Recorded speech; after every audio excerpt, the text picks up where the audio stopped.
And leaf നാച്ചുറൽസിലേക്ക് എല്ലാവർക്കും സ്വാഗതം. ഇതാണ് കേട്ടോ തഴുതാമ. ഇന്ന് കർക്കിടക ഇല ചാലഞ്ചിലെ 6ാമത്തെ ഇല തഴുതാമ ഇല. ഓരോ ദിവസവും ഓരോ ഇലക്കറികളിലെ ഏറ്റവും നല്ലതാണ്. ഷുഗറിന് നല്ലതാണ്, നീരൊക്കെ വലിയാനും നല്ലതാണ്. ഇത് ഔഷധ ഗുണമുള്ള നല്ലൊരു ഇലയാണ്. ഈ ഇല കൊണ്ടാണ് നമ്മൾ ഇന്ന് ഒരു കൂട്ടാൻ ഉണ്ടാക്കാൻ പോകുന്നത്.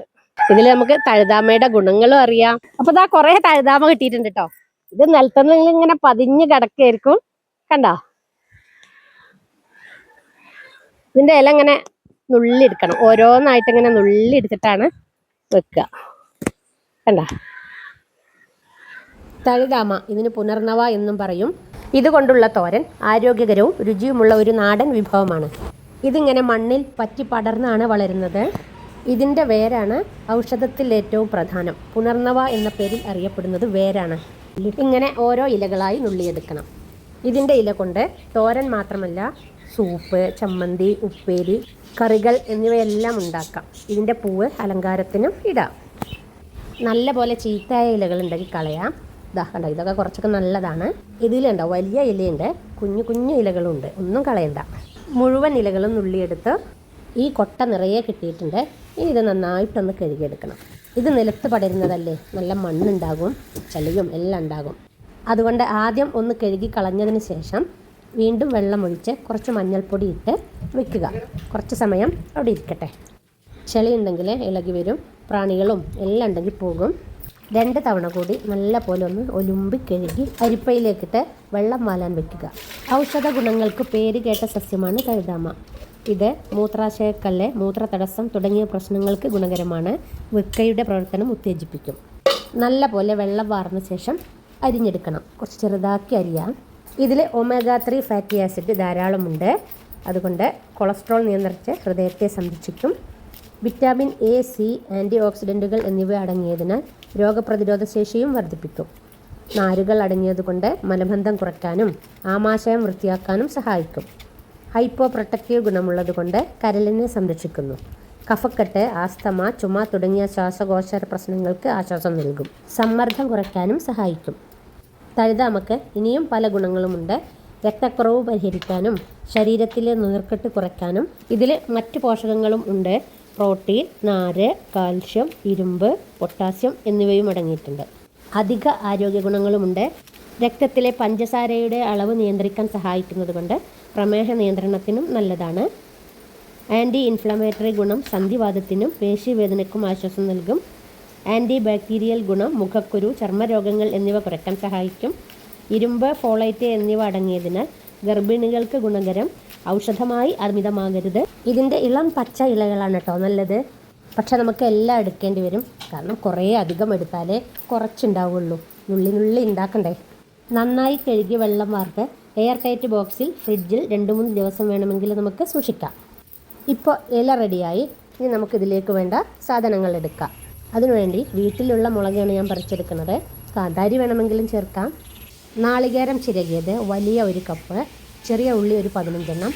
അതിൽ പകുതി നീളത്തിൽ മുറിച്ച് വെച്ചിട്ടുണ്ട്. ഇത് താളിക്കാനുള്ളതാണ്. പിന്നെ കറിവേപ്പില, ജീരകം 1/2 സ്പൂൺ, വെളുത്തുള്ളി അല്ലി ചെറുത് ഒരു 4-5 മതിയാകും. 1 ടേബിൾ സ്പൂൺ അരിമണി, 2 ടേബിൾ സ്പൂൺ വെളിച്ചെണ്ണ, കടുക്, 2 ഉണക്കമുളക്, പിന്നെ ഉപ്പും. ഇനി ഇതെല്ലാം ഒന്ന് മിക്സിയിലിട്ടൊന്ന് പതുക്കെ ചതച്ചെടുക്കുക. ഞാനിതിൽ വലിയ ജീരകമാണ് എടുത്തിട്ടുള്ളത്. ചെറിയ ജീരകം ഇടുന്നവരുണ്ട്. നിങ്ങൾക്ക് ഏത് ജീരകമാണോ അതിട്ടാൽ മതി. നാളികേരവും കൂടി ഇടാം. ഇനി ഇത് പതുക്കെ ഒന്ന് ഒതുക്കിയെടുക്കണം. ഉപ്പും കൂടി ചേർക്കാം. ഈ തേങ്ങയിലേക്കുള്ള ഉപ്പ് മതി. പതുക്കെ ഒന്ന് കറക്കിയാൽ മതി. കണ്ടോ, ഇതിപ്പോൾ പാകത്തിന് ചതഞ്ഞിട്ടുണ്ട്. ഇലയിലെ വെള്ളമൊക്കെ ഒന്ന് ഉണങ്ങിയിട്ടുണ്ട്. ചേർക്കാനുള്ള എല്ലാം റെഡിയായി. അപ്പോൾ ഇനി തുടങ്ങാമല്ലേ. ഇപ്പം നമ്മൾ തഴുതാമ തോരൻ ഉണ്ടാക്കാൻ പോവുകയാണ്. വെളിച്ചെണ്ണ ഒഴിക്കാം. തോരനിലും ഉപ്പേരിയിലും ഇലക്കറികളിലുമെല്ലാം വെളിച്ചെണ്ണ ചേർക്കുന്നതാണ് എപ്പോഴും നല്ലത്. പാൻ ചൂടായിട്ടുണ്ട്. ഇനി നമുക്ക് കടുകിടാം. കടുക് തന്നെ കടന്നൊന്ന് പൊട്ടട്ടെ. കടുകിനൊരു സ്വഭാവമുണ്ട്, കൂടെ മറ്റാരെങ്കിലും ഉണ്ടെങ്കിൽ പൊട്ടൂല. കടുക് പൊട്ടിക്കഴിഞ്ഞാൽ പിന്നെ അതിൻ്റെ കൂടെ അരി ഇടാം. അരി ഞാനൊന്ന് കഴുകി വെച്ചിരുന്നു, അതുകൊണ്ട് ഈ നല്ല പോലെ പൊട്ടും ഉണ്ടെങ്കിലും പിന്നെ അസലായിട്ട് പൊട്ടുന്നുണ്ട്. തെറിക്കണേ കണ്ട. തീ കുറച്ച് കൊടുക്കണമായിരുന്നു. കണ്ടോ, പൊരി പോലെ പൊട്ടിത്തെറിക്കുന്നുണ്ട്. വേഗം തന്നെ ചെറിയ ഉള്ളി കീറിയെടുത്തു, അല്ലെങ്കിൽ പൊട്ടൽ ഇവിടെ ഒന്നും നിൽക്കില്ല. ഇതിൻ്റെ കൂടെ തന്നെ നമുക്ക് ഉണക്കമുളകും ഇടാം. 2 ഞാൻ ഇട്ടിട്ടുള്ളൂ. ഇതിനി നന്നായിട്ടൊന്ന് വഴന്ന് വരണം. കുറച്ച് ഗോൾഡൻ കളർ തന്നെ വരണം. തഴുതാമയുടെ പച്ചമണം മാറാൻ വേണ്ടി നല്ല പോലെ ഉള്ളിയും മറ്റും വഴറ്റണം.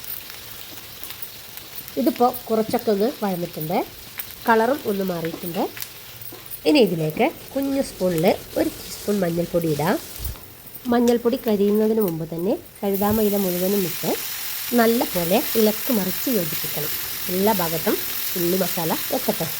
ഇതിലെല്ലാം ചെറിയ ഉള്ളി ഇടുമ്പോൾ വേറൊരു ടേസ്റ്റാണ് കേട്ടോ. ഇലയിലേക്കുള്ള ഉപ്പ് കൂടി ഇടുക. നാളികേരത്തിന് നമ്മൾ കുറച്ച് ഉപ്പ് ഇട്ടിട്ടുണ്ട്. ഉപ്പ് ചേരാൻ വേണ്ടി നല്ല പോലെ ഒന്നുകൂടി ഇളക്കി മറിക്കുക. ഇനി ഈ ഇലയിലേക്ക് കുറച്ച് വെള്ളം തളിച്ച് കൊടുക്കണം. തഴുതാമ ഒന്ന് വേണമല്ലോ. അടച്ചു വെച്ച് കുറച്ച് സമയം വേവിക്കുക. ഇടയ്ക്കൊന്ന് തുറന്ന് നോക്കേണ്ടി വരും. ഇളക്കി വേവായിട്ടുണ്ടോ എന്ന് നോക്കണം. വേവായിട്ടുണ്ടെങ്കിൽ ചതച്ച് വെച്ച നാളികേരക്കൂട്ട് ഇതിലേക്കിട്ട് ഒന്നുകൂടി നല്ല പോലെ യോജിപ്പിച്ചതിന് ശേഷം എല്ലാം കൂടി ചേർന്ന് വേവുന്നത് വരെ മൂടി വെച്ച് വേവിക്കേണ്ടി വരും. ഗർഭിണികളും മുലയൂട്ടുന്ന അമ്മമാരും ഔഷധാവശ്യത്തിന് ഡോക്ടറെ സമീപിക്കുക. മരുന്ന് കഴിക്കുന്നവർ പ്രത്യേകിച്ച് രക്തസമ്മർദ്ദം, പ്രമേഹ മരുന്നുകൾ ഇടപെടൽ ഉണ്ടാകാമെന്നത് ശ്രദ്ധിക്കുക. അലർജിയുള്ളവർ ആദ്യമായി ചെറിയ അളവിൽ പരീക്ഷിച്ച് നോക്കുക. ഈ തഴുതാമയുടെ പൂവുണ്ടല്ലോ, പൂവും നമുക്ക് തോരനിലും ഇലയോടൊപ്പവും ഒക്കെ ചേർക്കാം. ചമ്മന്തിക്കും പുഴുക്കിനും എല്ലാം ചേർക്കാം. മുകളിൽ അലങ്കാരത്തിനും സ്വാദിനും ഇടാം. പൂവ് കഫവാത ശമനത്തിനും ദഹനം മെച്ചപ്പെടുത്താനും ഉപയോഗിക്കുന്നുണ്ട്. പൂവിൻ്റെ കഷായം ശ്വാസകോശ സംബന്ധമായ അസുഖങ്ങൾ കുറയ്ക്കാൻ സഹായിക്കും. ഈ തഴുതാമയുടെ വേരാണ് ഔഷധത്തിൽ ഏറ്റവും പ്രധാനം. പുനർനവ എന്ന പേരിൽ അറിയപ്പെടുന്നത് വേരാണ്. ഉണക്കി പൊടിച്ച കഷായം, അരിഷ്ടം, ലേഹ്യം എന്നിവയാക്കി ഉപയോഗിക്കുന്നു. വേരിൻ്റെ പൊടി മുറിവുകളിലും വ്രണങ്ങളിലും ലേപനമായി പുരട്ടാം. ഒന്നുകൂടി ഒന്ന് തുറന്ന് നോക്കി. ഇപ്പോൾ ഏകദേശം വേവായിട്ടുണ്ട്. ഒന്ന് ചിക്കിയെടുക്കാം. പ്രധാന ഗുണങ്ങൾ വേറെയും ഉണ്ട്. മൂത്രാശയക്കല്ല് അലിയിക്കാൻ ഏറ്റവും ഫലപ്രദമാണ്. കരൾ, വൃക്ക എന്നിവയുടെ പ്രവർത്തനം മെച്ചപ്പെടുത്തും. വാദസന്ധിവാദം, സന്ധിവേദന എന്നിവയ്ക്ക് ആശ്വാസം നൽകും. രോഗപ്രതിരോധ ശേഷി വർദ്ധിപ്പിക്കുന്നു. മൂത്രം വർദ്ധിപ്പിക്കുന്ന ഗുണമുണ്ട്. വേര് വളരെ ശക്തമാണ്. അതുകൊണ്ട് ഡോക്ടറുടെ നിർദ്ദേശമില്ലാതെ സ്വന്തമായി ഉപയോഗിക്കരുത്. ഗർഭിണികൾക്കും രക്തസമ്മർദ്ദമുള്ളവർക്കും നിരോധിച്ചിരിക്കുന്നു. തഴുതാമ ഇല കൊണ്ട് തോരനല്ലാതെ തഴുതാമ പൊരിച്ചതുണ്ടാക്കാം, തഴുതാമ കാളനുണ്ടാക്കാം, രസം ഉണ്ടാക്കാം, ചട്നി ഉണ്ടാക്കാം, തഴുതാമ ഇല ചായ ഉണ്ടാക്കാം, ഇല ഉണക്കി പൊടിച്ച ചൂടുവെള്ളത്തിൽ ഇട്ട് കുടിക്കാം. ഇതെല്ലാം കൂടി പറഞ്ഞു കഴിഞ്ഞപ്പോഴേക്കും തോരൻ അങ്ങോട്ട് റെഡിയായി. ഇത് കഴിച്ചു നോക്കിയപ്പോഴുണ്ടല്ലോ, ഞാൻ വിചാരിച്ചതിലും അധികം ടേസ്റ്റ് ഉണ്ട്. തോരനിലൊക്കെ നാളികേരം നന്നായിട്ട് ചേർത്താലും ചെറിയ ഉള്ളി ചേർത്താലും നല്ല ടേസ്റ്റ് ഉണ്ടാകും. ഇനി വാങ്ങി ഒരു സേവിങ് ഡിഷിലേക്ക് മാറ്റാം. പണ്ടത്തെ ഒരു ചൊല്ലുണ്ടത്രേ, മഴക്കാലത്ത് കറി വെക്കാൻ ഒന്നുമില്ല എന്ന് പറയുന്ന സ്ത്രീയും വേനൽക്കാലത്ത് വിറക് കത്തിക്കാനില്ല എന്ന് പറയുന്ന സ്ത്രീയും ഒന്നിനും കൊള്ളൂലാന്ന്. അങ്ങനെ ഒരു പഴഞ്ചൊല്ലേ. ഇന്നാണെങ്കിലോ ഇന്നത്തെ തലമുറ ചെടികളും ഇലകളും കാണുന്നേ ഇല്ല. അവരുടെ തല ഫുള്ള് ഫോണിലാണ്. മഴക്കാലത്ത് ഒഴിവാക്കാതെ ഉപയോഗിക്കേണ്ട ഒരു ഇലക്കറിയാണ് ഈ തഴുതാമയില. നമ്മൾ ഉണ്ടാക്കുന്നത് കണ്ട് നമ്മുടെ കുട്ടികളും ഇതിനെക്കുറിച്ച് അറിയട്ടെ അല്ലേ? ഈ കർക്കിടകത്തിൽ തന്നെ ഇതുണ്ടാക്കി ഇഷ്ടപ്പെട്ടെങ്കിൽ ലൈക്കും കമൻറ്റും സബ്സ്ക്രൈബും ചെയ്യണം. നമ്മുടെ കർക്കിടക തഴുതാമത്തോരൻ റെഡിയായിട്ടുണ്ട്. നമ്മുടെ രോഗപ്രതിരോധ യാത്രയിലെ ഡേ 6 തഴുതാമയില ഗുണവും രുചിയും ഒത്തൊരുമിച്ചതാണ്. ആരോഗ്യവും പ്രതിരോധശേഷിയും തരുന്ന മറ്റൊരു ഇലക്കറിയുമായി വീണ്ടും കാണാം.